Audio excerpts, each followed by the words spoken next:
Good evening, Fernwood. It is your TV pal Neil, and it's time for some more late night variety madness with the next episode of Fernwood Tonight.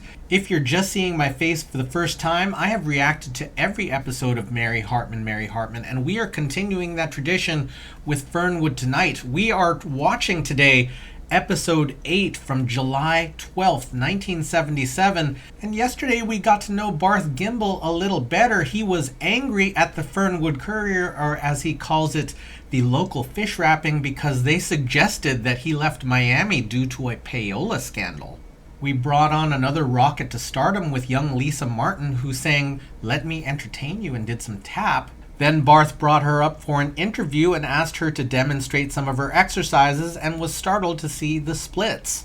Happy Kind joined the couch and shared some stories from World War II and also the most dangerous encounter he had there. Then we brought up Eulalia Purdle, who had recently discovered God and got up to tell the audience exactly what they should be doing with their lives. We then meet Connie Bushman, who is there to share her plan to help the disabled, and that would be hearing ear dogs for the deaf. Then Garth Sr. comes out with Louie, and Connie demonstrates exactly what her plan is all about. We close out the show with Barth sharing one of his favorite recipes. Everyone, this show has some things going on. It's time to start the next one. Tonight from Fernwood, Fernwood Tonight, coming to you live with your host for tonight, Mr. Barth Gimbel. Tonight, Barth's guest will be the Barlow Brothers, Charlie Hagers, Consumer Advisor Lou Moffat, Congressman William Chambers, Happy Kind and the Mirth Makers, and me, I'm Jerry Hubbard. And now, your host and mine, Mr. Barth Gimbel.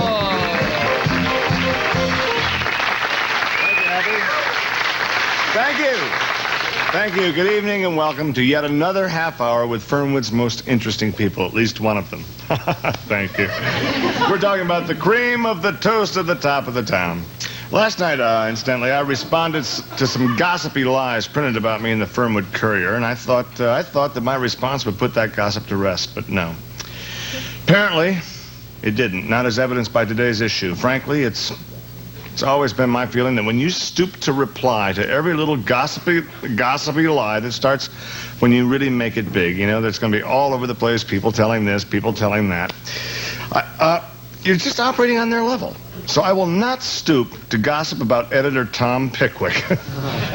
I will ignore his finances, oh my God, or his sexual proclivities.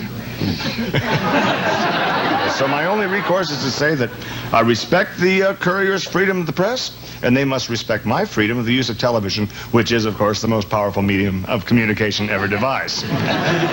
To respond in some small way, that's what I'm going to use it for, to respond in some small way to that pipsqueak of a paper which shouldn't even be fit for your birdcage bottom. So my message tonight to the Fernwood Courier is very, quite simply, Mr. Courier, up yours. Okay, I think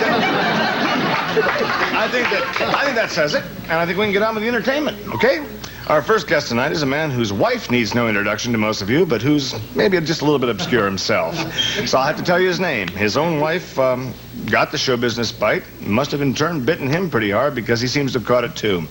He's here with us tonight to tell us about a new show business venture of his. Welcome, Mr. Loretta Hagers, Charlie Hagers.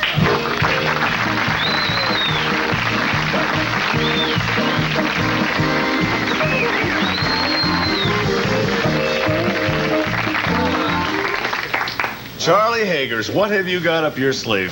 Well, Barth, I'll tell you. Since you've taken over Loretta's career, the man... This is true. Now, don't get me wrong. I love that. Oh, I'm very happy about that because that... Really, no, I am. Because that gives me an opportunity to concentrate my managerial talents on promoting some other fine performers that we have right here in Fernwood. Loretta and me, we have been exposed to some terrific acts. And Happy Kind, your band leader right here, Happy Kind, will be happy to tell you, I'm sure, that the music scene in Fernwood is as competitive as slopping time in the hog waller. I mean, it is tough. But there, you have to have something special to get ahead in Fernwood. And we have run across, Loretta and me, a terrific, unique act. I ain't going to tell you any more about it. People can only take so much real meaning. Right. Absolutely, sure. Yes, right. I understand. Well, listen, why don't you go ahead and introduce them? I think you know them better than we do. I think I'll do that. You're going to love these guys. This camera over here. Right there, the red light. I have to tell you, these guys have such talent. And if you love music, these guys can break your heart and make you feel good all over. Folks, great. Let's give a real Fernwood welcome to Fernwood's own Barlow brothers, Harold and Ralph. Come on.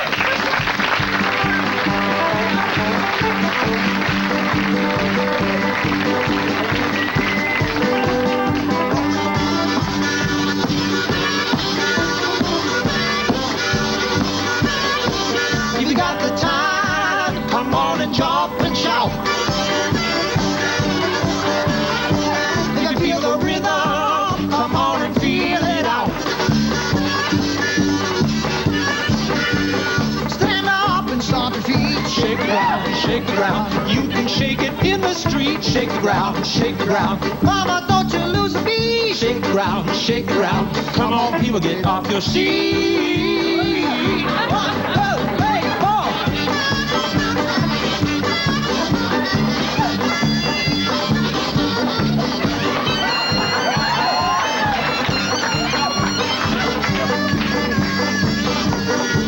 If you got the time, come on and jump and shout. If you feel the rhythm, come on and feel it out. Shake the ground, shake the ground. Shake the ground, shake the ground. Shake the ground, shake the ground. Ooh, ooh, ooh. Shake the ground, shake the ground.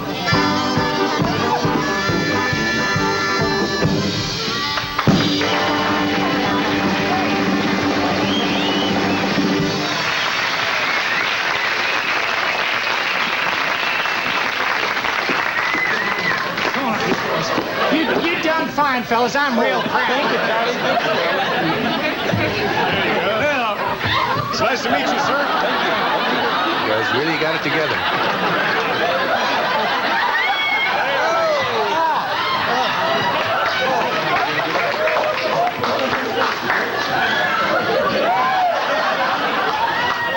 Well, it's certainly great seeing you. You got quite an unusual act there. I should say. Can you tell us maybe a little bit how you got started doing this thing here? Well, we used to play at parties, you know, and car washes and a few swap meets. Mm-hmm. And we thought we needed a gimmick. So you came up with this idea of 2 harmonicas, huh? I would have thought of that myself. It's terrific. Yeah, we thought we needed something, and it seemed to be a good idea. Sure. And I guess it wasn't difficult for you people to fit in together. You are brothers, etc. Right. You always been this close? Oh, yes, we always been this close. Ever since we started playing together, we've always stuck ourselves in the same pants. And besides, our parents, you know, they never had a lot of money when we were little, and, you know, they used to make us share clothes. I'll be darned. So, in other words, you both wear the pants in your family. Bet you just save a fortune on airplane tickets, too, don't you? Oh, that's great. 2 for the price of 1. Absolutely. Clothes are easy to get, too. Yeah. Absolutely. Well, it's nice to see. They're kind of a... You know what attracted me to these guys originally, Barth, is the basic warmth of their act. Sure. Well, that would come from the whole sibling thing, which would be brothers. Yeah, Okay? I know. Fine. Well, listen, we sure wish you guys all the luck in the world. Or you guy. What do we call I it? don't know. One lump of talent there, whatever it is. One lump in 2 bodies. Yeah. It's kind of interesting. You don't see that every day. And, well, maybe you can come back and see us again We'd sometime. love to. Okay? Yeah. Charlie, Thank you. thanks again Thank for you. bringing him by. We'll be right back after this message.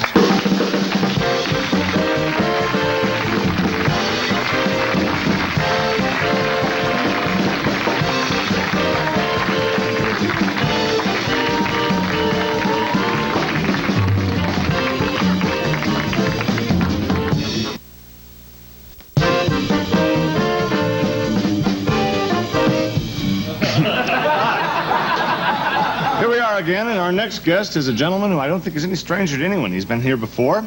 He's kind of a freelance consumer advisor for all of you people here in the state of Ohio. He's here to alert you against possible rip-offs when you're shopping, etc., etc., and you take care of all of that, don't you, Boris? Absolutely. It's just wonderful. Ladies and gentlemen, our friend, Mr. Lou Moffat. Let's hear it.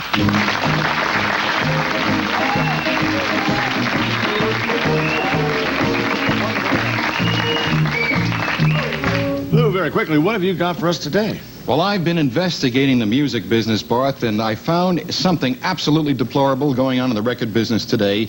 Rip-offs against the consumer against nostalgia albums like these. Sure. It's absolutely incredible what they're putting out on television today. Consumer fraud, if I ever saw it. Because they'll take an album's, for instance, Buck Owens' favorites. I mean, who is Buck Owens? What are these favorites? Yeah. Whose favorites are they? They're not your favorites. They're not my favorites. Are they Bucks? Exactly. Does the consumer? No, absolutely not. Absolutely It's terrible. And then again, people advertise 50 hits. Whose hits? 50 hits of where? The 50s? Are they hits from the 50s? Are there 50 hits? What are they selling? Could be hits of people over 50. Exactly. 50-50. Who knows? 50-50, that's Sure. our motto. You know, in traveling around this great country of ours, I have come across several what I think are acceptable records. Actually, something you can trust, a real value. I believe so, Barth, and... Well, why don't you tell people about it? Because I'm sure they would want to cash in on something like that the same way we would. Absolutely. Okay, go for the throat. Yes. You know, whenever I think of nostalgia, I always think of those golden oldies from the fabulous 50s. You know, those sacred smashes that you can't hear anymore. Those Latin liturgical hymns that you used to hear in church, but you can't hear anymore. Well, you can hear them all once again from Monastery Records. Yes, 50 sacred smashes from that time when you said it in Latin and not in English. Songs like these. Sure, Sanctus, Sanctus, Sanctus, sung by the Franciscans. Remember those? Sure. And the stirring Stabat Mater by Sister Euphemia and the Novices. And this, of course, yes, the unforgettable Trappist Brothers, right. 50 nostalgic nifties sung in that funny dead language. Why, toes will be tapping, bodies will be swaying to Latin rhythms like these. Boy, oh boy, makes you want to stand right up and genuflect, doesn't it? Well, you can hear them all once again from Monastery Records for $6.95, but that's not all. In addition, you get a bonus LP with hits like these. Yes, that's the throbbing Dies Irae, the haunting Tantum Ergo, and the pathetic chest-beating tempo of the Mea Culpa. Send $6.95 for hits like Ave Maria, Teo Taudeum Laudeamus, and the mind-blowing Panis Angelicus. 100 sacred smashes. They're all in Latin. They're all in one album, and they're all yours, but act today. Exactly right. Send $6.98 to for Latin Goldies, P.O. Box 78924, Fernwood, Ohio 43215. A division of Gimbal Co. Enterprises.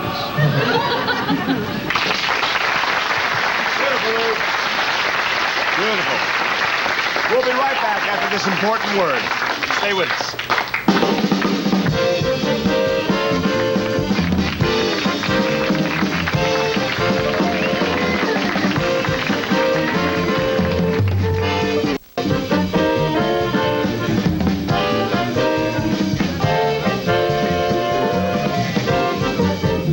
We're back with my guests, them, him, and him. You know, Lou. Guess what? This kind of public service that you're performing here, telling people how to buy things wisely, I think that could change America's buying habits. Yes, well, the more change, the better, Barth. Well, certainly couldn't agree with you more. I thought, Lou, that that album you brought to our attention it just made me bubble all over when I heard it. I just love it. Really? Yeah. I'm glad to hear that. And I think it's something that the young kids can really get behind that spiritual message. I mean, really. Oh, it's wonderful. Really happy. How would you know? Well, I have children. One daughter's 38, the other one's 42. Hap played for our Twist Party TV show, though. It is the ill-fated Twist Party TV Canceled, show. right, Yes, I remember, yeah. We got a lot of requests. You know, Hap, if you're so young at heart, as you say, why don't you go over there and dust off the union cards on these old-timers over there and see if you can't kick up a little dust for us, huh? Okay, we got a lot of... Do that? Want to hear it? Yeah, I'd like to hear it. What do you got cooked up? Happy time. Okay. 1, 2, 3, 4. When went to a party the other night. All the ladies were treating me right. Moving my feet to the disco duck. How in the world can I keep my seat? All of a sudden I began to change. I was on the dance floor acting strange. And waving my arms I began to cluck. Look at me, I'm a disco duck. Whack, whack, whack, whack, whack, whack, whack, whack, whack, whack, whack, whack, whackity, whack, whack, whack, whack. Disco, disco duck. Disco, disco duck.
We're back with my guests and Jerry.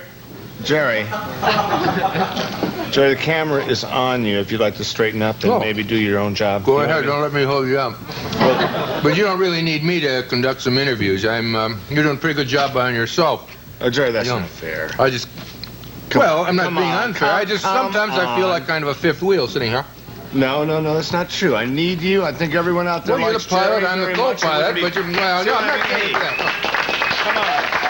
It wouldn't be the same without you, Jerry. He's the pilot, I'm the co-pilot. You've been flying this ship pretty steady on your own. Well, as far as going on a wing and a prayer, I know what you mean. But I think that you've been doing a pretty good job, and I think the day is not far away for sitting right here yourself. Well, I hope so. As I said earlier, I think I'm well qualified for the job. Let's not run over the credentials again, but people out there know what I've done, what I can do, I think. Okay, but you're still lacking some of the fine points, you know that, but I think just in the few weeks we've been here, I think, or a few days, whatever it is, I think you picked up a lot of those fine points. I'd say close to a third of them. And I'm serious, and I think it's not going to be long before you'll be able to occupy this chair, and I mean that sincerely. Well, no. Maybe now, even. You want to try it? On this show now? You're nervous. You're not throwing me a... You're perspired already. No, it's lights. You're not throwing me a curveball here, are you? Jerry, I believe that you got the basics. And there's one thing. You don't learn to ride a horse by sitting in bed. You learn on the horse. That's true. Do you know what I mean? Yeah. Or you don't learn to sleep by getting on a horse either. You learn in bed. True, It's the same thing. And I think the only way you're going to learn this thing is to get over here in the old Major Domo's seat. And I'm not going to let you do that. Some lame thing would be easy. I'm not going to make you interview somebody who's lightweight because you're only as good as the person you're interviewing. That's you know what I mean? That's right. This is not like a Lou or a Charlie or anything like that. This is an important guest. Sorry. This is a congressman. Congressman Chambers, who's coming on. He is here. Do you think you're up to it? You let me handle that ball? Okay, now you're going to sit here. All right. You be me. Okay? Just sit over here. Okay? Now remember, you're still Jerry. Yeah, I remember who I am. Folks, there's nothing wrong with your set, okay? I'm just going to let him do this once. Wow. You be me and I'll be you, okay? All right. Isn't he terrific?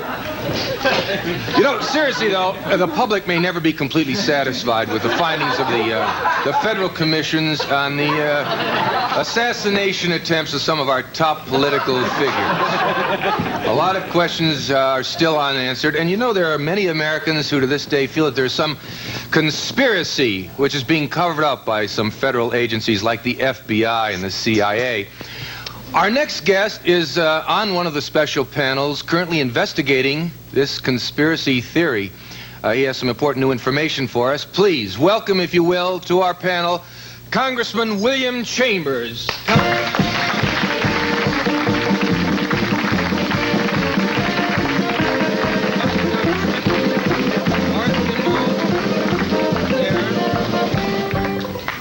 Congressman, I'm not going to beat around the bush. I'm going to get right to it. What new information do you have for us? Well, Jerry, I've just gotten hold of some documents that are going to blow the roof off the Capitol. Wow. Yes, I've been home in Ohio for a week now preparing my affidavit. I'm ready to release that story now. And that story is going to shake the foundations of our federal government. A story that's going to make Watergate look like Sunday school. You say home in Ohio. Where exactly is your home? Well, I'm here? from Ashpool, Jerry, but this is no matter of regional interest. This is a matter of national importance. Three of the greatest leaders the 20th century has known are gone, and I know how and why and by whose hand. Do you get back to Ashpool often? Well, I try to visit my constituents regularly, but of course this investigation has taken many years, day after day, work time quite after a strain on your home life. Well, my family understands my problems, of course, but of course we knew that if we put all this time, it would be fruitful. Let me ask you this: How long have you been married? I've been married for 12 years. 12 years. Congratulations. Yes, congratulations. Well, congratulations. But I would much rather have the congratulations go to this investigation panel, which dug deep into the assassination and brought out the fact that... Do you have any children? Any children? Yes, I have a son, Bobby, 9, and a daughter, Gina, 6. Wow, but congratulations. Let me ask you, what do these kids feel about their dad when they're gone so long, when you're gone, particularly on this investigation panel? Well, of course, they miss me and I miss them. That's nice. Now, we have discovered this hard work. Sir, how long have you been actually working on this investigation? A long time. Now, the CIA and the FBI work hand in hand. Could you be just a bit more specific? What does that long time mean? Break it down in terms of years. I think the people out there would like to know. 9. 9 years. So, in fact, you have been working on this investigation for all but 3 years of your married life. No, 2. I've been on the investigation panel for 9 years, but I've been married for about 12 years. Well, so that makes 2. No, that would make 3.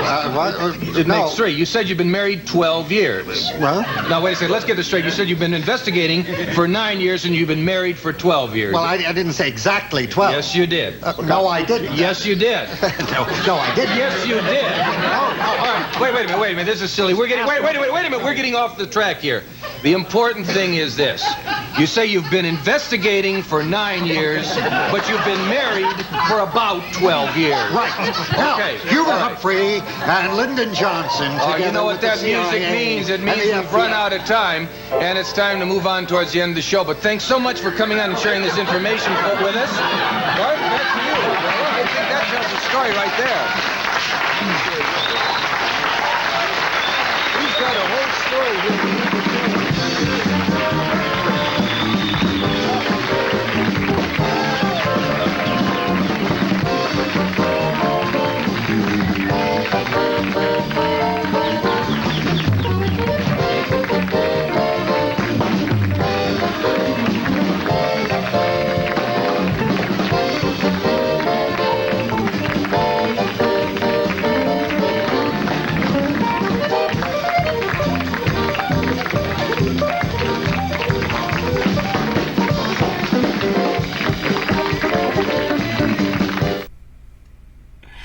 So yeah, that's our midweek episode. We start with Barth going off again against the Fernwood Courier. Apparently his diatribe yesterday had no effect. He's still fairly incensed about it. And then we bring on Charlie Haggers, who we had not seen since the end of Mary Hartman. And at that point, Loretta and Charlie were not able to get out of the 7-year contract that Barth had them on. So it looks like Barth, behind the scenes, is still managing Loretta's career because Charlie has been able to focus on new acts. In this case, the Barlow brothers. I wasn't sure if they were specifically intended to be conjoined twins in this act, but by the interview, it's pretty clear that they happen to be brothers that are wearing the same clothes. A thing that amused me is the heel that is necessary for one of the brothers to fit in the costume comfortably. It was a really chunky heel, and I realized, oh, well, for this act to work with these two men of very different heights, that heel would probably be necessary. They were fairly limited in their movement in terms of literally just clod hopping around. The number was fairly entertaining, pretty clearly lip-synced, but I enjoyed the heck out of it. Then we bring back Lou Moffat, who I think was in the premiere episode, or certainly in the first week of the series of Fernwood Tonight. And I remember calling back in my brain to David Horowitz's Fight Back. In this case, Lou is complaining about the titling of these collections of hit songs that were for sale on TV ads and like K-Tel collections. They certainly went a way that I wasn't expecting. The title of the record was Latin Goldies, and for me, you know, in the 1970s, I think of the golden oldies and the Latin era of music being sort of Latin jazz and like Tito Puente and other artists of the mid-20th century. But in this case, they go Latin, meaning Gregorian chants and such. It reminded me of around the year 2000, which was way after this show was on the air, when Gregorian chants had a very brief time on the charts, or at least remixes of Gregorian chants. I can't quite remember the name of the artist that really brought that forward. I feel like it was just called Chant. I'm going to look that up and leave a link because, you know, I like to do that. So hit the card if you're curious and you don't remember.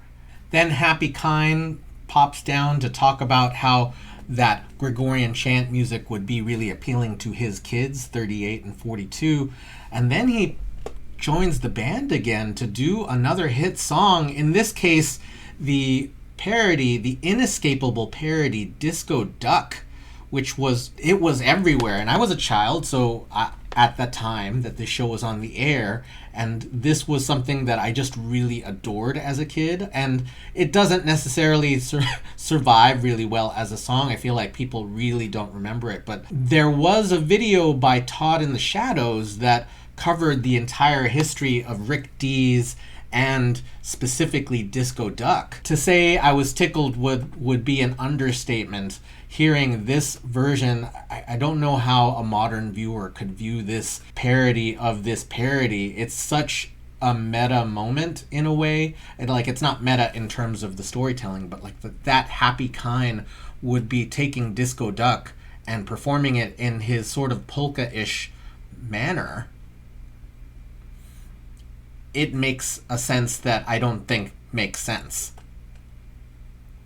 It does make a sense though, to me at least. And then as we come back from the commercial break, Jerry is enjoying some of that celery loaded with cream cheese. I like cream cheese, I hate celery.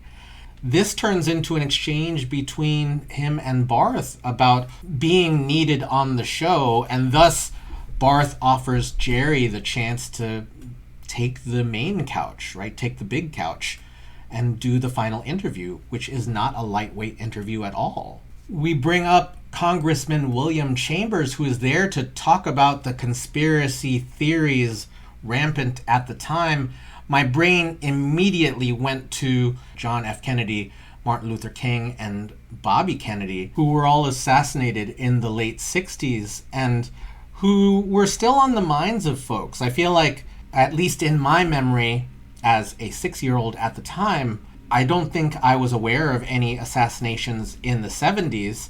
So those are the 3 assassinations that came to mind. And in terms of the impact on America, those 3 were fairly enormous. But I feel like they sort of quieted down or became more low profile after that. And then our scandal was Watergate. And that was a big turn of events. But in this case, the congressman is bringing up an overall conspiracy theory that Jerry continues to softball, asking questions about whether he's been home to see his family and getting into an argument about how many years of the marriage that the congressman has been involved in this investigation. So by the time the congressman is able to get this very important thing out, well, he's never able to get the thing out because the time is called, the music is there to say that the show has to end. As a person who has done a number of interviews in my life, I would say that basic interview technique is to allow someone to say the things that they need to say and gently redirect when necessary. In this case, we see no gentle redirection. We definitely see a heavy-handed redirection. But I feel like in this case, it's also because Jerry is a little bit clueless about how important the stuff that he's looking at, like what is being spoken. He's not actually listening to the congressman at all. And you can see Barth in the background just kind of pulling his hair out, doing his face palm, because I think that Barth would really like something big to be broken on his show, and, well, that break ain't happening. So everyone, yeah, that is our Wednesday episode of Fernwood Tonight this week. Thanks for watching. Thank you for doing all of the cool commenting that you do. We will see you tomorrow night in Fernwood.